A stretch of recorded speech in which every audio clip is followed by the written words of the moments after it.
O tempo tem seu próprio rumo e ritmo. É como um rio que sempre flui, carrega lembranças, sonhos, experiências. Não tem volta, tá ligado? O tempo não para. O tempo é cabuloso, ele sempre segue em frente, véi. O tempo do tempo é o agora.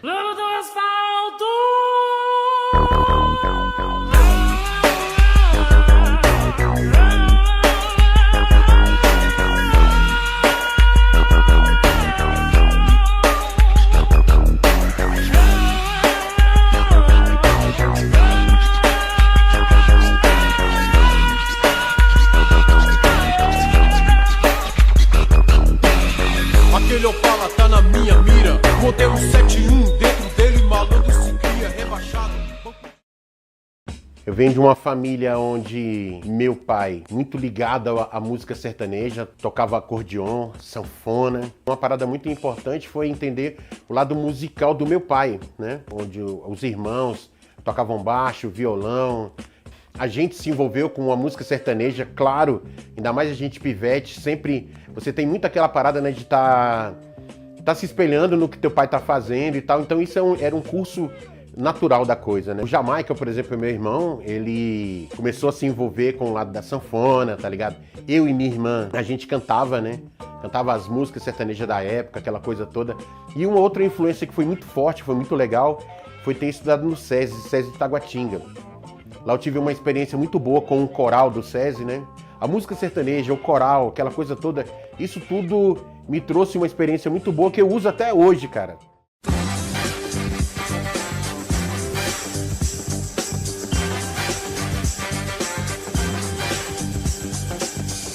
A chegada do movimento soul por aqui bateu junto com o auge da ditadura militar, velho. No final dos anos 60 e no início dos anos 70, começa a rolar os primeiros bailes blacks no Rio de Janeiro e em pouquíssimo tempo tomava conta de todo o país. A partir de 1975, Ceilândia já tava pipoco nos bailes black, maluco.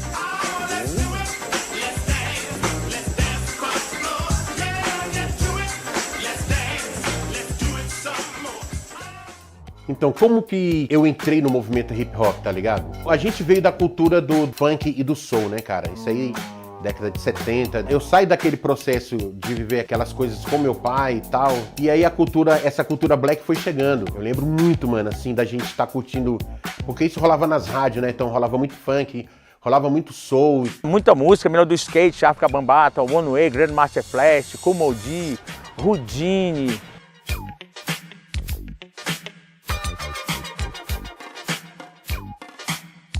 Eu e meu irmão, Jamaica, a gente ia pro centro de Taguatinga. No centro de Taguatinga até hoje existe essa loja lá. Eu olho pra aquilo lá e falo, caramba, velho, quantas experiências ali, hein?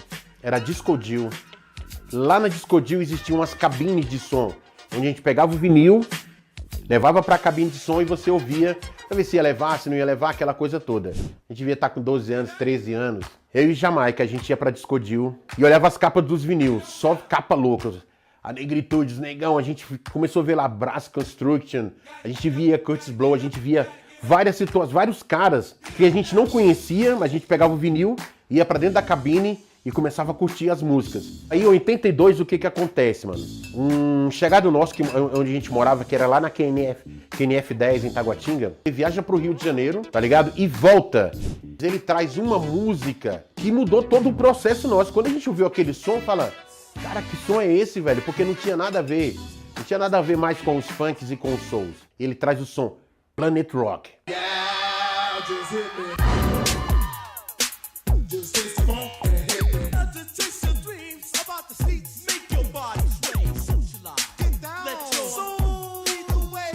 E aí, a partir dali, a gente começou a ouvir outras coisas.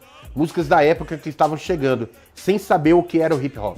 1982, lembro muito bem. A partir dali, a gente começou a curtir e as músicas estavam mudando. Então, que era muito funkeado, já tinha um som eletrônico, a gente ouvia muito o Zap.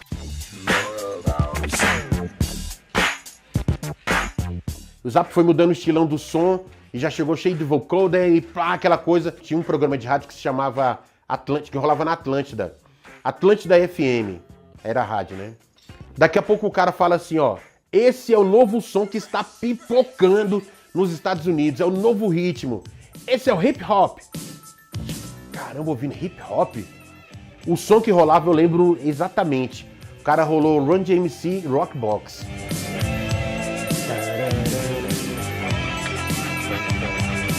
No ano de 84, nesses rolês da KNL, onde a gente morava, a gente acaba encontrando uma rapaziada, ficando chegado de outros caras. Dentro desses rolês, a gente ia pro Paradão, na L Norte. Era como se fosse a tribo de toda gente de todo lugar, KNL, KNJ, M Norte. Tinha uma galera que curtia no seu próprio canto. Quarentão era na Ceilândia, Taguatinga só era o Primavera, que o pessoal curtia lá.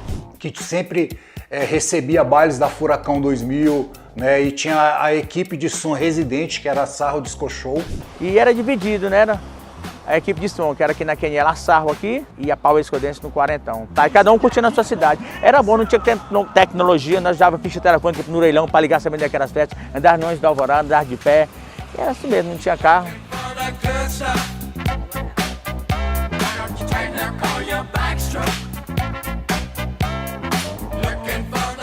Na década de 80 a gente rodou em tudo que rolava som, Dizzy Som, os caras que faziam som de Sobradinho, os caras que faziam som no Gama, tá ligado? A gente dava rolê em todos os lugares. Um amigo meu mais velho, né, ele foi pra um desses bailes, chegou lá, falou que tinha um negão, pô, carecão, sacou? Com um rato branco, gigantesco em cima da cabeça. Cara, aqueles negão que mora ali e tal, na 36 ali, e era o Jamaica, velho. A gente começou a andar já com uma outra rapaziada. A gente era da M Norte, mas a gente conhece agora uma galera da Ceilândia, né? Essa galera era o X, era o Souto, o irmão dele, o Luiz. Foi quando estoura um pouco do lance da pichação. Eu caí pra dentro desse picho, tá ligado? Tem uma parada muito louca que quem gosta de falar isso é o rei de cirurgia, né? Na esquina da minha casa, ele tinha feito uma obra na padaria e tinha pintado as portas, né? A padaria de azul marinho. Nos finais de semana eu ia na padaria comprar o pão, o leite. Quando eu chego na padaria, tá escrito com o spray prateado, Cabala. De onde é que veio esse nome, velho? Isso é uma pergunta que geralmente a galera sempre me faz, e entendendo, às vezes a galera leva para um lado espiritual. Eu, cara, simplesmente um fã do Speed Racer, tá ligado? E dentro desses episódios, me aparece um camarada cabuloso que tocava o terror lá, que era quem? Cabala. Ah, foi batata, moleque. Tudo mudou. Porque antigamente os cinemas, a capa do filme, ela era pintada, tá ligado? Aquele outdoor que ficava na frente do cinema, ele era pintado. E a gente passava ali sempre, via um cara pintando e tal. E aí daqui a pouco, mano, a gente vê uma capa de um filme lá. Breakdance. Mano, aquela capa clássica. Ozone Turbo e a doida. Não tá entendendo, mano. Virou um encontro de b-boys, tá ligado? O Espuma da Ceilândia, Elétrico Bugalu do Guará, que era o melhor, né? O melhor elétrico Bugalu do Guará, os Magrelos, Street Dance do Pessu. E assistindo breakdance no cinema. Já sai de lá todo mundo pilhado, break. Em 84... Eu, Cabala, Turbo e o Becabanha. Nisso a gente funda, a gente cria. O Cabala botou o nome dos reforços, né? Nós quatro, mano. A primeira Reforços Breakers. E agora com vocês, Reforços Breakers. Grande festa, boa noite, chegou nossa vez. É a cultura de rua chegando pra vocês. Não tem como escapar. Capiteiros, dançarinos, muito rap no ar. Vai lá. Reforços Breakers. Eu mudei de lugar, o Becabanha não tinha tempo, aí cada um debandou pro lado. Aí nós começamos a curtir mais os flashbacks, né? Quando a gente começou a namorar, praticamente 5 anos depois eu entrei na segunda formação da Reforços, né? Depois da gente ter formado a Def Zulu. Aí tinha só a Def Zulu. E aí a Def Zulu ia em cada cidade desafiar os dançarinos dessa cidade. Aí com o tempo, alguns dançarinos saíram da Def Zulu e montaram a Reforços. Em 89, né, foi criada a Def Zulu e depois em 95 eu passei a fazer parte da segunda formação da Reforços.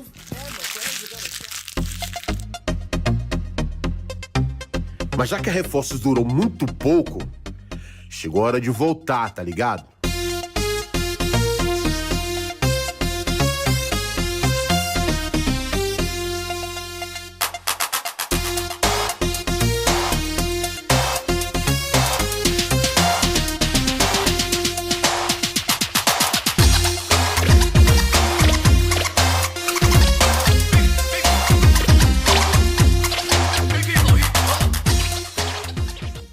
entrei na Reforços quando o Cabala falou, vamos levantar Reforços de novo, aí os caras foram lá em casa, foram até no Alpalão, tal, levei eles, final da Haroldo. Aí foram na minha casa, na casa do Rafa, que também é outro b-boy também, o b-boy Cabula, e aí nós estamos aí. E aí quando foi em 97, o Carlos Filho me convidou porque ele já tinha entrado na Reforços. Aí foi quando começou a minha história na Reforços Breaks, foi em 1997.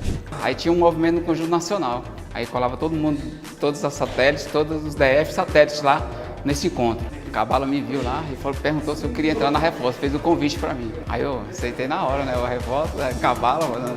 Entrei na Reforços em 95, Janinha me convidou e a gente se conheceu lá na academia. Treinava aqui no centro de Ceilândia e aí eu fui convidada. Na época eu tinha perdido minha mãe, então foi meio que um oásis, né? Um conforto para mim.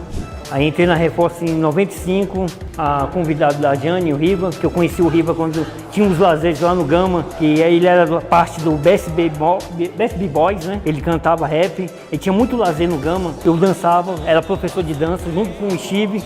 Teve uma excursão de Braslândia para Goiânia, né? Tinha uns encontros em Goiânia. Aí que eu conheci as meninas. Aí eu entrei na roda, a gente começou a conversar, porque até então, assim, em Brasília não conhecia ninguém que dançava na época. Quando o Rivas montou a Reforços Break, isso aí veio, os caras chegaram para arrebentar, mas os moleques vieram, ele pegou só os tops, só os melhores. Primeira vez que eu vi a Reforços Break foi até num vídeo. Foi um vídeo da Def Zulu versus a Reforços Break, que é um vídeo bem antigo, que tem uma galera rachando. E depois eu tive a oportunidade de acompanhar o Rivas, né, conhecê-lo um pouco melhor. A Reforços ela foi criada em 84, a primeira formação foi pelo Rivas. Mesmo depois tendo parado de dançar, né, ele entrou nessa parte de MC de batalhas, então assim, isso aí também não parou, porque existem vários eventos no Brasil, ele é sempre convidado para ser o MC das batalhas, ele é sempre convidado para cantar também, né, até por causa do CD de break, né, ele é convidado para cantar, para participar de vários eventos, para falar sobre o hip hop em festivais, seminários, dar palestras, então assim, não é uma coisa só. O meu tio, ele sempre teve mais inserido nessa cultura do break dance, né? Desde dos BSB Boys e tudo mais. Sim, eu nunca fui um bom dançarino, mas eu lembro muito bem do Rivas dançando, porque o Rivas grafitava, o Rivas cantava e o Rivas também arriscava algumas coisas nas picapes, bicho. Um cara fazer os 4 elementos principais do hip hop, mano. Bem, se prestar atenção, como toda boa história, tem que ter bons personagens. E foi assim que tudo começou. Aí em 86, cara, a gente já criou o nosso primeiro grupo de rap. A gente começou a desenvolver letras e música.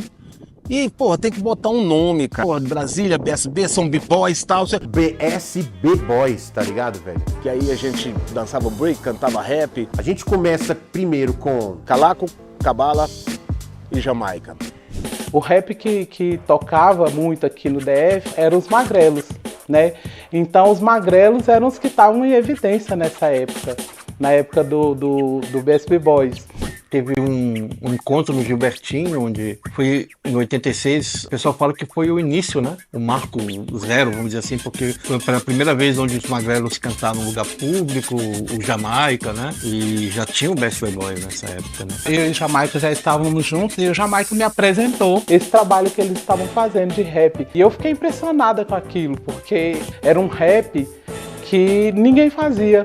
A gente criou o grupo e começou a desenvolver daí. Aqui onde a gente está, Bernardo Saião, foi o boom. Mas ele já tinha umas 3 músicas, cara, meio estourado na galera, sacou, velho? O estilo que eles faziam do BSB Boys era aquela coisa bem americanizada. E eu cresci tendo o Rivas, o Jamaica, o Calaco como minhas maiores fontes de inspiração. Esses caras eram muito estilosos, tá ligado? O visual deles, cara, era impecável. A mesma coisa de você tá vendo os gringos, pô. Era muito foda. O Calaco, o Cabalo e o Jamaica, eles eram muito foda. Eles participaram do concurso de rap que eu fiz, o primeiro concurso de rap lá na antiga danceteria da Ponte. DJ Jamaica e MC Calaco. MC Calaco. Isso aqui é um registro histórico, né? O primeiro concurso de rap de Brasília. Isso aqui vale muito mais como uma fusão, saca, uma união, do que como um concurso. Então, BSB Boys tá aqui, ó, na área. 88 mais ou menos, cara, rola o primeiro concurso de rap na Fonte do Bom Paladar, que ficava no Cruzeiro, tá ligado? Era um lugar onde a rapaziada realmente se encontrava, porque lá, quem tocava lá, DJ Chocolate. Chocolate até, mas antes, ele tava já há muito tempo lá, eu entrei depois. E, infelizmente, a performance dele, não sei, ou a música escolhida, não sei. Eu acho que não foi muito boa, tanto que eles não acabaram indo pra final. BSB Boys participa também, a gente não ganhou, tá ligado? Não lembro qual foi a nossa posição lá. O X acabou indo na final, o Gilmar, do Inimigo Público. E eu, como fã número 1, né, jurava que BSB Boys ia realmente levar o prêmio. Mas o X merecidamente levou o prêmio naquela noite. Realmente foi uma apresentação muito boa. Esse concurso eu participei, eu fiquei em último lugar. Eram 30 participantes, eu fui o 30º. Aí quem ganhou foi o X e o BSB Boys, se não me engano, não ficou nem entre os 5. BSB Boys, pra mim, na época, era a música nacional que eu queria ouvir. O que o Riva falou aqui é o seguinte, o Yo Boy era um hino, irmão. Era o nosso hino, mano. Onde a gente chegava, nossa rapaziada toda ficava esperando. O nosso cumprimento é Yo Boy! A essência do bagulho. Tu lembra do ABC Rap Moicano? Ih, meu irmão. Lembra de tudo. Lembra de tudo? Que era tipo... Abra os olhos, preste atenção. Baixe a cabeça, pense com seu coração. Curtindo o som maluco, você vai subir na vida. Depois que curtir, já não tem volta, só tem ida. Encare a vida sempre com poder. Fuja do egoísmo, tente logo esquecer. Vai ser uma vergonha, cara. Pô, não sabe o alfabeto, pô? Aí vai ser brabo. Mas foi doido. Aí me chega os 18 anos, né? Aquele famoso 18 anos, serviço militar. Fiz a prova pros fuzileiros navais e passei, mano. Primeiro eu vou pra um recrutamento, tá ligado, velho? 120 camaradas, formaram 54. Terminou o recrutamento, a rapaziada se formou, pá, daquele jeito. Quem vai pra primeira companhia? Os caras que era cabuloso, quem era maloqueiro, que era o que fosse ali, eles mandavam pra primeira companhia do grupamento de fuzileiros. Quem é que caiu diretão na primeira companhia? Cabala. Rivanilson, primeira companhia. Rapaziada, bora. Tem uma questão, uma parada muito louca, a galera pergunta pra mim, o que você foi fazer na PM, tá ligado? Dentro da minha família já tinha o meu irmão, que já era da PM, o Jackson, né? Ele foi assassinado numa festa que se chamava Festa Norte-Sul, ela andava aqui a Ceilândia e tal. Isso lá no PSU, o Jackson na PM. E infelizmente, cara, aconteceu. Foi um tiroteio e ele foi assassinado, não só ele. E isso foi muito marcante, né, velho? Tem essa história contada lá no CD do Alibi, no segundo CD do Alibi, né, velho? Que é o In Memória. O concurso do Pandiaca Logers foi um marco, né, mano, na nossa cidade. Teve o primeiro na Fonte, né, que ganhou o X. E o segundo foi, eu acho que a confirmação, né, mano? Teve uma premiação em dinheiro, né? Quem estava lá? Eu com o grupo Cultura MCs, né? O BSB Boys com uma nova formação, né? Sem o DJ Jamaica. E o DJ Jamaica formou o grupo Câmbio Negro. Quando o DJ Celção começa a falar o resultado, né? Terceiro lugar, Cultura MCs. Segundo lugar, BSB Boys. Justo, muito justo. E o primeiro lugar, Câmbio Negro. Como surgiu a lenda Alibi? A gente sabe que veio de uma ruptura, né, cara? Jamaica, ele tem aquele problema com o X, uma discussão, uma briga, tá ligado? Eles não estavam mais funcionando muito bem. O X sempre teve aquele temperamento. Enfim, houveram algumas situações que acabou culminando aí no fim do Câmbio Negro, infelizmente. O Câmbio Negro era aquele grupo onde, pô, a gente era todo mundo Câmbio Negro, maluco. Mas a gente lembra de algumas situações que rolou, tá ligado, velho? A gente tava indo pra um show do Câmbio Negro, então tava eu, Jamaica, Adriana, Jane. Quando a gente tá chegando nesse local, foi uma parada cabulosa que aconteceu. E isso aconteceu porque eu tava lá, tá ligado, velho? Então a gente ouve o X falando que o Jamaica não estava mais no Câmbio Negro. E ele foi e falou pra mim, bicho, eu vou pedir conta do trampo. E vou pra São Paulo com o X, com os caras, pra gente tocar a vida do Câmbio Negro. Fui pra casa, chego em casa, meu pai fala, ó, o Jamaica ligou aí, pediu pra quando tu chegar, tu ir lá na pracinha do Bernardo Saião, que ele tá lá te esperando. e vi o bicho meio assim, saca, velho, sozinho, velho. Aí eu fui chegando mais perto, notei que o bicho tava chorando, velho. Eu falei, ué, velho. Eu sei que gerou uma parada muito forte no Negão, tá ligado? No Jamaica. Muita coisa mudou a partir daquele momento ali. E ele tava com ódio no coração. E qual foi? Eu não te falei, pô, que eu ia pedir as contas do trampo e falar com o ex, que eu ia com eles pra São Paulo? Falou. Pois é, pô, cheguei lá, o bicho me desbaratinou, pô, falou que eu não tava mais no grupo. E o álibi, mano, surgiu disso aí. Acho que foi a primeira e última vez que eu vi ele chorar, velho. É uma cena que me marcou muito. E ele, moleque, isso não vai ficar assim. A partir dali que o Jamaica falou, pá, tá, então não tô mais no Câmbio Negro, não. O Jamaica fez o primeiro convite pro Rei. Vamos fazer um grupo nós dois. Eu falei, como assim, velho? Eu na polícia, daquele modelo. Ele, moleque, vamos fazer um grupo, velho. Eu e tu, velho. Aí eu, pô, negão, não tem como, porque eu já tô com W, né, velho? Cirurgia moral, não posso sair e tudo. Ele, moleque, eu já tenho um nome do grupo, velho. Álibi, que nome estranho. Me tiraram do Câmbio Negro sem nenhum álibi. Vem, não precisa se esconder, porque com o álibi você não tem nada a perder. Então agora você vai se libertar e Mocabala pode até te mostrar. Não acredita, olha só onde meu som entrou na sua casa, carros, ônibus se espalhou. Samambaia, Penorte, Pessoa, expansão, Paranoá, Planaltina, um abraço, irmão. Quem vive aqui sabe como é que é. Boca fechada, não entra mosquito, bota fé. A lei da favela é muito simples, é só respeitar. Muitos se foram, não acredita, pode arriscar menos. Nada de babação, muito otário já tentou nos derrubar, irmão. O peso da parada ninguém sabe quem fez. Igreja Universal do Reino de Deus.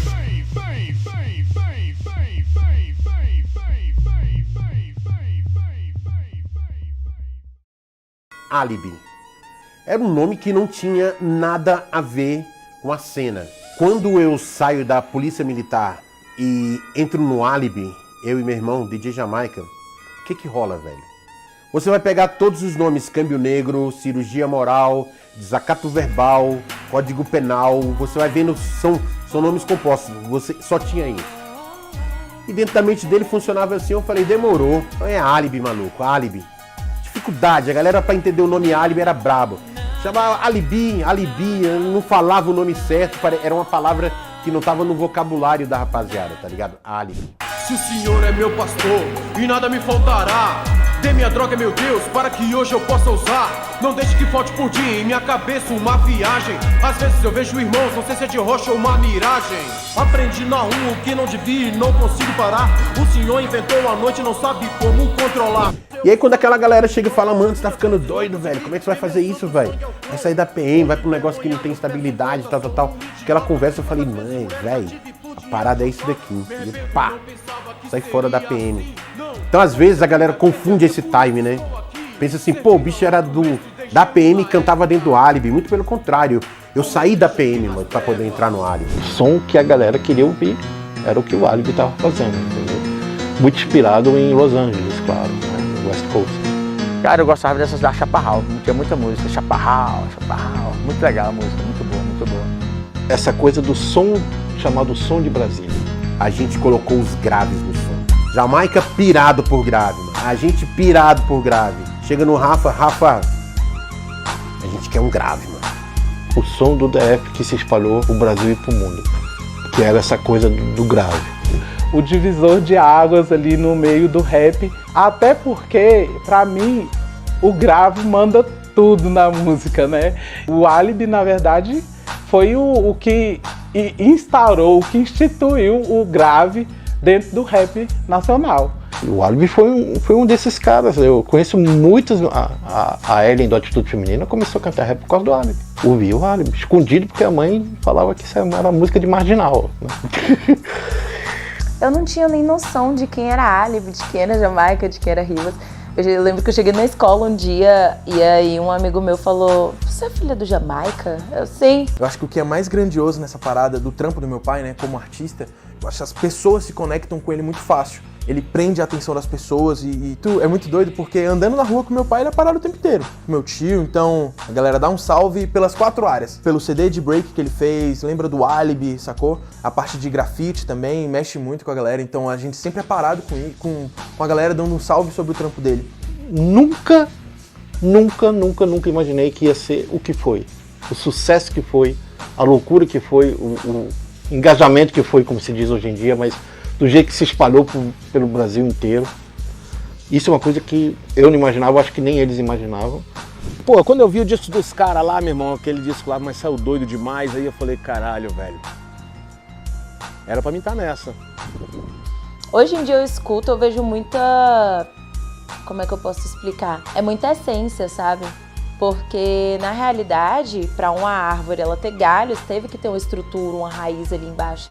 Aquele Álibi, Abutre e o disco Cirurgia Moral, Minha Parte Eu Faço, esses 2 discos têm uma carga tão verdadeira, tão rua, mano. Esse sucesso todo que nós fizemos com esses álbuns, mano, foi... A diferença, o que fez foi a verdade, mano. O que era de bom no Álibi mesmo era exatamente essa resposta do público, sabe? A gente vê assim o quanto a galera assim abraçou a música e eles como artistas, sabe, o reconhecimento. O fato dele ter deixado a carreira militar para se dedicar integralmente à carreira de artista, eu vejo isso de forma bem natural, porque é uma questão de vocação. Então, do mesmo jeito que eu gostava de dançar e de trabalhar com a cultura, eu imaginava como era difícil para ele estar engessado, estar cumprindo horário e muitas vezes deixar de produzir e alcançar o que ele queria. Porque o dinheiro não resolve tudo. O Rivas sempre desenhou, a vida inteira ele desenhou. Mas nunca foi aquela coisa de fazer algo profissional. Então, porque ele dançava, ele começou a grafitar os uniformes, né, do grupo de dança. Tá ligado? As peitas grafitadas com tinta acrilex, tá ligado? Eram as camisetas, eram os bonés, tudo era feito com pincel. Essa é uma cultura dentro do hip hop, tá ligado? Isso nunca morreu, tá ligado? E a gente começou o nosso rolê com as blusas grafitadas e eu já fazendo isso, em 84. Mas lembrando que ele já pichava, então essa coisa da escrita da rua, ele fazia desde adolescente. Sou um grande admirador dos traços dele, né? Eu acho que ele é um cara autêntico no trabalho dele. Ele tem um estilo bem próprio, você vê que ele não copia ninguém, que é um trampo bem próprio mesmo. Terminou o BSB Boys, o Jamaica seguiu o caminho dele, o Riva acho que foi até nessa época que ele começou a pegar mesmo assim o grafite, Riva grafite, e o Jamaica continuou no rap. O Rivas e o Jamaica, desde que eu era criança eu escuto, de algum jeito apareceu um CD na minha casa e tinha uns sons muito doidos e eu comecei a curtir daí. Acho que os primeiros artistas de rap que eu ouvi foram eles. Em 2019 eu tive a iniciativa de começar mesmo. E isso mudou muito minha vida. Bom, o Rivas, grafiteiro, o que se dá isso? Concernente a mim e a ele. Eu digo que ele é um cara que sempre me inspirou. Eu aprendi a grafitar com ele. Eu já fazia uns grafitezinhos na blusa e tal, mas a gente começou a caminhar junto. Eu aprendi com ele, vendo ele fazer. Eu não conhecia o Cabala ou o grafiteiro. Eu conheci o Cabala no Álibi. Aí depois que eu fui vendo o Cabala grafiteiro, que foi os trampos que ele fazia com o Snoopy, no Quarentão, e os trampos comercial. Aí foi onde eu fui conhecendo esse Cabala grafiteiro. Que surgiu o grafite na década de 90, existem alguns grafiteiros ainda daquela época que está firmemente ativa, né? Se eu vou citar aí o Rivas, Snoopy. Os grafites do Quarentão era a referência de Brasília e de Ceilândia. Era os caras que começou a parada do grafite na época do compressor. Então você vê um grafite do Rivas, mano, do Cabala, né? Cara, era uma referência louca, velho. Você hoje ter, tipo assim, saber que você fez parte dessa parada, de ter assistido o cara grafitando, e hoje você tá colado com o cara, grafitando junto com o cara, entendeu? É tipo isso. Mas uma mesma pessoa desenvolver vários segmentos ao mesmo tempo, se destacar em todos eles e conseguir ser relevante em todos eles, é porque realmente é uma pessoa muito completa. Cabala, o Rivas, que ele é pra mim um cara fora do comum, é um cara que eu confio, um cara que leva a história junto com ele, não só no break, mas no grafite, no rap, como MC de batalha, entre outros, e também até como DJ, que ele também já deu uma brincada de discotecar por aí. O Rivas ele é o hip hop por onde ele passa, né, velho? Isso é muito foda. Então, uma das coisas que eu sempre admirei o Rivas foi essa situação dele acreditar no hip hop. Eu espero muito que o meu trabalho aparenta ter alguma referência assim nesse sentido, porque eu acho que a cultura hip hop é uma cultura extremamente rica e extremamente importante assim para a sociedade. A minha casa é toda grafitada e quem faz os grafites lá só é ele sabe lá que o pedaço lá em casa que é dele. O Cabala é algo que me inspirou, né? Aprendi muito com ele, é um professorzão dessa cultura maravilhosa chamada hip hop. Nesse processo do Rivas com o grafite, desde a criação do Alibi, né, ele começou a trabalhar com grafite também em projetos sociais, né? Por exemplo, ele deu muitas oficinas dentro do CAGE, até 2 anos atrás, assim, ele sempre trabalhou muito com isso, ele já rodou com projetos sociais todas as unidades prisionais de internação do DF inteiro, ele já passou por ele, e é muito forte quando a gente lembra de um adolescente que ele deu curso de grafite e ele encontra esse homem, esse adulto hoje, e ele fala assim: com seu curso de grafite, eu consegui chegar nessa profissão, eu desenvolvi esse talento, eu desenvolvi esse dom. Aí, Ceilândia se criou sozinha nas ruas.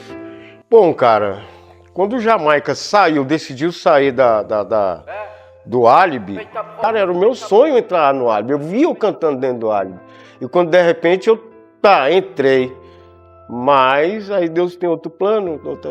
E aí pegou, ele foi pro encontro. Quando ele veio do encontro, eu já falei: Rivas, você não vai se converter não. Cara, a conversão para cada indivíduo, para cada pessoa, tem um significado. Geralmente quando o cara é um recém-convertido, isso é uma visão minha, não sou dono da verdade. Ele fica muito imergido nessa coisa da conversão, da religiosidade, da igreja, essa coisa toda, e abandona tudo porque acha que tudo que veio atrás, inclusive os seus próprios talentos artísticos, você entendeu? São coisas que Deus não aprova, né? O Rivas se converteu, então ele teve aquela mudança radical de quando a pessoa realmente se converte, né? E quando o Rivas chegou na igreja, ele já chegou não querendo vincular o nome dele ao Alibi, porque ele chegou assim: sou uma nova criatura, nasci de novo, então não é a vinculação por vergonha ou qualquer coisa, porque fazia parte da história dele. Mas eu acredito que isso é comum, vamos dizer assim, no jargão cristão, para quem é novo convertido, né? Então, a conversão do Rivas foi uma coisa também pra gente muito espontânea, muito natural, porque ele não mudou a personalidade dele, o caráter dele, muito pelo contrário. Ele entendeu quem ele era, ele entendeu a identidade eterna e espiritual dele. Porque você sair de uma parada do Alibi, que era mais violenta, que era tal, pra você fazer um outro tipo de som, porque tanto é que depois que ele se converteu, o primeiro som que saiu foi o Ele é a Saída, né? É um som que fala com muita gente até hoje de uma forma muito direta, saca? Há muito tempo eu queria te encontrar. É te encontrar. Há muito tempo eu queria te falar. É te falar. Ele faz a diferença, ele é a saída. É o quê? É o começo, meio e fim. É a vida. Há muito tempo eu queria te encontrar. É te encontrar. Há muito tempo eu queria te falar. É te falar. Ele faz a diferença, ele é a saída. Não vou dar estia, sangue frio até um osso. Ele pode tirar essa corda. Eu lembro que o Rivas, quando chegou na igreja, teve uma resistência muito grande, porque tinha muita gente conservadora. O Rivas eu conheci na igreja que eu frequentava, a gente se encontrou lá, porque eu já era da igreja, ele apareceu através do... O DJ Júnior já era de lá também, levou o Rivas. Eu lembro que na época ficaram muito escandalizados com o estilo dele, com a forma dele de se vestir, que era totalmente diferente.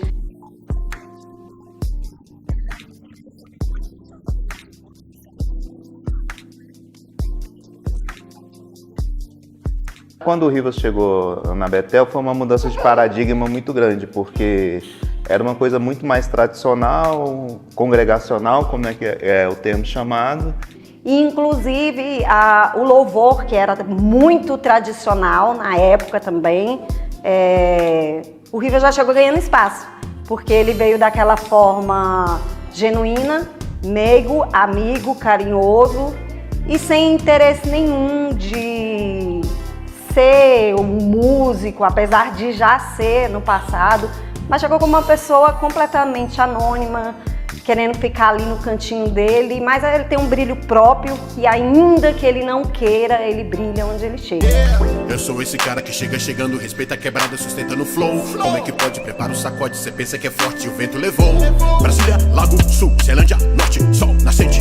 De um lado tudo azul, do outro a chapa é quente. Meu nome é Riva, escuto um rap quando o pivete jogava uns bets. Pivete cresceu, agora é combate, bagulho é louco, enterrada do chat. A vida é muito louca, eu tô truvando na unção. Rios e rauzão, é só pipoco do trovão. A vida é muito louca, Pro que a gente vivia era algo muito novo, então a galera que era muito tradicional não aguentou e rompeu, saiu da igreja, insistiu pro pastor para que acabasse aquele movimento, o pastor acabou encampando aquilo e muita gente saiu.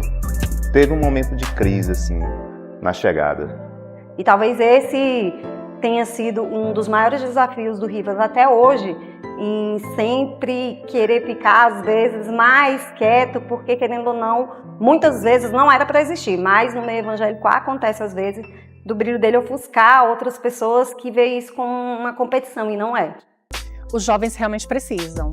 Eles precisam muito esse modelo que é mais próximo da realidade, porque não adianta a gente falar de Deus no universo totalmente paralelo, diferente daquilo que as pessoas vivem.